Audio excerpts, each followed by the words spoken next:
Deputy CM Pawan Kalyan పై మాజీ మంత్రి రోజా సంచలన వ్యాఖ్యలు చేశారు. గతంలో తాను పవన్ పై చేసిన కామెంట్లను సమర్థించుకున్నారు.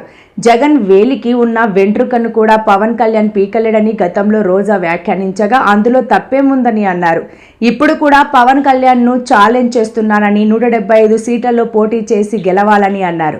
జగన్మోహన్ రెడ్డిని ఓడించేందుకే పవన్ కళ్యాణ్ పనిచేశాడని అన్నారు. మోడీ కాళ్ళు పట్టుకొని లోకేష్ కాళ్ళు పట్టుకొని గెలిచాడని సంచలన వ్యాఖ్యలు చేశారు.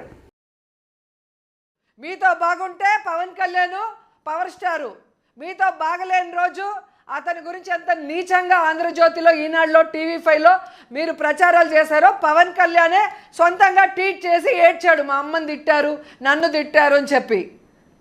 సో వేరే పార్టీలో ఉంటే వాళ్ళని తిడతారు, వాళ్ళ క్యారెక్టర్ గురించి నీచంగా మాట్లాడతారు. మీ పార్టీకి వచ్చే ముందుకి మంచోళ్ళు. 10 ఏళ్ళు మీ పార్టీలో ఉన్నప్పుడు తెలీదా నేను మంచిదాన్నో చెడ్డదాన్నో?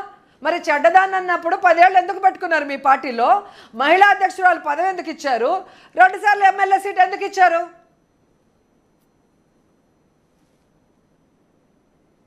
అంటే లోకేష్ గారి గురించి చంద్రబాబు ఇచ్చి తెలుగుదేశం పార్టీ నుంచి బయటకు వచ్చానో ఆ రోజు నుంచి నా మీద కక్ష సాధింపులు స్టార్ట్ చేశారు. ఫస్ట్ ఐరన్ లెగ్ ఆవిడ వెళ్ళటం వల్లే రాజశేఖర రెడ్డి గారు చనిపోయారు, ఆవిడ వెళ్ళటం వల్లే జగన్మోహన్ రెడ్డి గారు జైలుకి పోయారు, ఆవిడ వెళ్ళటం వల్లే ఆయన సీఎం అవ్వడు అని ఎన్నో చెప్పారు. మరి 1998-99 ఎలక్షన్స్లో రాష్ట్రం అంతా 28 రోజులు నేను తిరిగి ప్రచారం చేశా. అప్పుడు చంద్రబాబు నాయుడు సీఎం అవ్వలేదా?